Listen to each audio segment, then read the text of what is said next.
Ready 3 2 1 start. ತಂಗಾಳಿಯ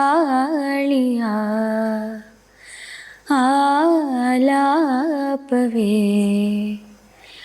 ಪಿಸು ಮಾತಿನ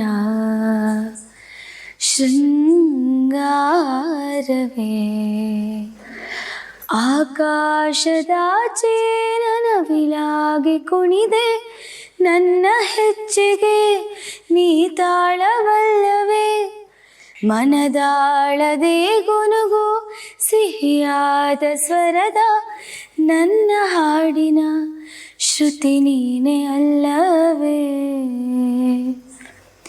ಒಲವೇ ಒಲವೇ ಒಲವೇ ನೀ ನದಿಗೆ ಕಡಲಾಗಿರುವೆ ನಲವೇ ಒಲವೇ.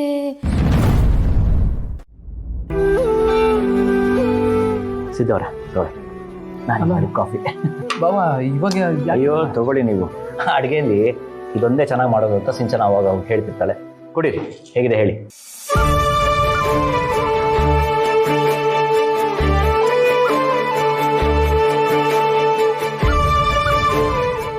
ಸಿದ್ದವ್ರೆ, ಅದು ನೀವು ಬೇಲ್ ಮೇಲೆ ಹೊರಗೆ ಬಂದಿದ್ದೀರಾ ಅಂತ ಗೊತ್ತಾಯಿತು.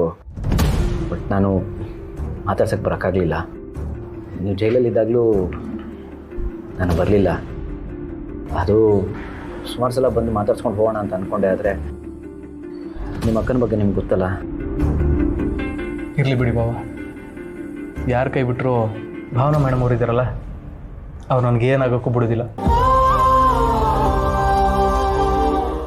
ಆಮೇಲೆ ನನಗೆ ಕಷ್ಟ ಇದ್ದಾಗಲಿಲ್ಲ ನೀವು ಸಹಾಯ ಮಾಡ್ತಾನೆ ಇದ್ದೀರ ಸಿದ್ದವ್ರೆ. ಇವತ್ತು ಅಷ್ಟೇ, ಈ ಥರ ಆದಾಗ ಯಾರಿಗೆ ಫೋನ್ ಮಾಡಬೇಕು, ಯಾರನ್ನ ವಿಚಾರಿಸ್ಬೇಕು ಅಂತ ಗೊತ್ತಾಗದೆ ನಿಮಗೆ ಫೋನ್ ಮಾಡಿದೆ, ನೀವು ಪಟ್ಟಂತ ಬಂದೇ ಬಿಟ್ರಿ. ಆದರೆ ನೀವೇ ಬೇಜಾರಲ್ಲಿದ್ದೀರಿ. ಆದರೆ ಅಕ್ಕನ ವಿಷಯ ಅಂತ ಬಂದಾಗ ಬರ್ತೀರಾ ಅನ್ನೋ ನಂಬಿಕೆ ನನಗಿತ್ತು. ಸಾರಿ, ನನ್ನ ಸ್ವಾರ್ಥಕ್ಕೆ ನಿಮ್ಮನ್ನು ಬಳಸ್ಕೊಂಡೆ ಅಂತ ಬೇಜಾರು ಮಾಡ್ಕೋಬೇಡಿ. ನನಗೆ ಯಾವ ಬೇಜಾರು ಇಲ್ಲ ಬಾವ. ಅಕ್ಕಂಗೆ ನನ್ನ ಮೇಲೆ ಕೋಪ ಇದ್ರೂ ನನಗೆ ಅವಳ ಮೇಲೆ ಯಾವ ಕೋಪನೂ ಇಲ್ಲ. ಈಗಲೂ ಅವಳಷ್ಟೇ ಪ್ರೀತಿಯಿಂದ ನೋಡ್ಕೋತೀನಿ. ಇರೋಳೊಬ್ಬಳ ಅಕ್ಕನ್ನ ಚೆನ್ನಾಗಿ ನೋಡ್ಕೊಳ್ದೆ ಬಿಟ್ರೆ ಅದೇವ್ರ ಮಿಸ್ತಾನ, ನೀವು ಹೇಳಿ. ಅದು ಸರಿ ಅನ್ನಿ. ನನಗೂ ಅಷ್ಟೇ ಭಾವನಾ ಅಕ್ಕನ ಮೇಲೆ ಸಿಕ್ಕಾಪಟ್ಟೆ ಪ್ರೀತಿ ಇದೆ, ನಿಮಗೆ ಗೊತ್ತಲ್ಲ. ಆದರೆ ಇವತ್ತು ಅವಳು ಹಾಗೆ ನಡ್ಕೊಂಡಿದ್ದು ನನಗೆ ಭಾಳ ಬೇಜಾರಾಯಿತು. ನಂದು ತಪ್ಪೇನಿರಲಿಲ್ಲ, ಅವ್ರ ಮುಂದೆ ಹಾಗೆಲ್ಲ ಹೇಳ್ಬಿಟ್ಲಲ್ಲ. ನನ್ನನ್ನು ಪ್ರೈವೇಟಾಗಿ ಕರ್ಕೊಂಡು ಹೋಗಿ ಬೈದಿದ್ರು ಪರವಾಗಿರ್ತಿರ್ಲಿಲ್ಲ, ಒಂದೇಟು ಹೊಡೆದಿದ್ರು ಪರವಾಗಿರ್ತಿರ್ಲಿಲ್ಲ, ಏನು ಬೇಜಾರಾಗ್ತಿರ್ಲಿಲ್ಲ. ಅಷ್ಟು ಜನರ ಮುಂದೆ ಹಂಗೆ ಹೇಳ್ಬಿಟ್ಲಲ್ಲ, ತುಂಬ ಬೇಜಾರಾಗೋಯ್ತು. ನೋಡಿ, ಭಾವನಾ ಮೇಡಮ್ ಅವರು ಗೊತ್ತಿದ್ದು ಯಾವ ತಪ್ಪು ಮಾಡೋದಿಲ್ಲ. ಅವ್ರು ನಿಮ್ಗೆ ಹಂಗೆ ಹೇಳೋರೆ ಅಂದರೆ ಖಂಡಿತ ನಿಮ್ಮದೇ ಏನೋ ತಪ್ಪು ಇರ್ತದೆ. ಈಗ ಅದನ್ನೆಲ್ಲ ಕೆದ್ಕೊಂಡು ಕುತ್ಕೊಳ್ಳೋದು ಬೇಡ. ಅವ್ರ ಹತ್ರ ಇದ್ರ ಬಗ್ಗೆ ನಾನೇ ವಿಚಾರಿಸ್ತೀನಿ. ನೋಡಿ, ಅಲ್ಲ, ಒಂದು ಪ್ರಾಬ್ಲಮ್ನ ಹೇಗೆ ಈಸಿಯಾಗಿ ಸಾಲ್ವ್ ಮಾಡಬೇಕು ಅಂತ ನಿಮ್ಮ ಹತ್ರ ಕಲಿಬೇಕು. ನನಗೆ ಬರೋದೇ ಇಲ್ಲ ಅಂತೀನಿ. ತೊಗೊಳ್ಳಿ ಕಾಫಿ ತೊಗೊಳ್ಳಿ.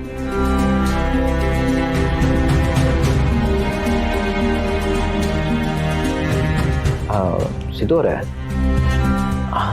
ಅಲ್ಲ, ಅದು ಆಕ್ಸಿಡೆಂಟ್ ನೀವೇ ಮಾಡಿದ್ದು ಅಂತ ಒಪ್ಕೊಂಡು ಜೈಲಿಗೆ ಹೋದ್ರಲ್ಲ, ಯಾಕೆ?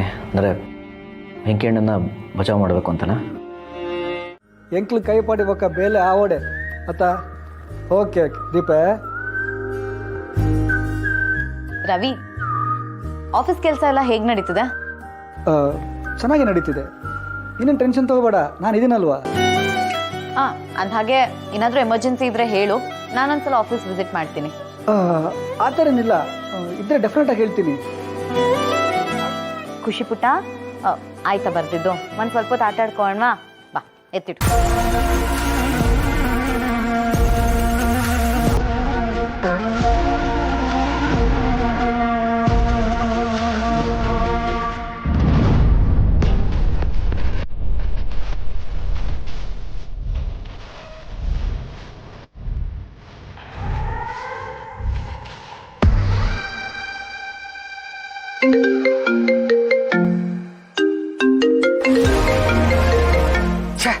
ಈ ನನ್ನ ಮಗ ಒಳ್ಳೆ ಬೆನ್ನತ್ತಿದ್ದು ಬೇತಾಳ ಆಗ್ಬಿಟ್ಟಿದಾನಲ್ಲ.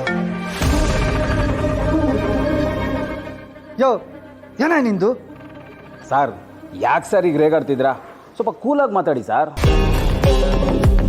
ಸರ್ ನಿಮ್ಮನ್ನು ಮಾತಾಡ್ಸ್ಕೊಳೋಣ ಅಂತ ನಿಮ್ಮ ಮನೆ ಕಾರ್ ಬೇಸ್ಮೆಂಟಲ್ಲೇ ಇದ್ದೀನಿ ಸರ್. ನೀವು ಬಂದರೆ ಹಾಗೆ ಇಬ್ಬರು ಕೂತ್ಕೊಂಡು ಡಿಸ್ಕಷನ್ ಮಾಡ್ಬೋದು ಸರ್. ಏಯ್ ಹಲೋ ಸರ್, ಯಾಕೆ ಈಗ ನೀವೇ ಅಲ್ಲಿಗೆ ಬರ್ತೀರೋ ಅಥವಾ ನಾನೇ ಅಲ್ಲಿಗೆ ಬರಲೋ? ನಾನೇ ಬರ್ತೀನಿ.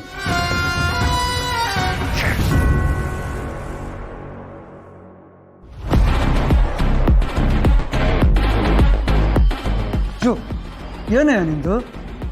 ಏನು ಸರ್ ಬರ್ತಾ ಬರ್ತಾ ರೆಸ್ಪೆಕ್ಟ್ ಕಡಿಮೆ ಆಗ್ತಾ ಇದೆ. ರೆಸ್ಪೆಕ್ಟು ಮೊದಲು ಬಂದಿದ್ದ ವಿಷಯ ಹೇಳಯ್ಯ.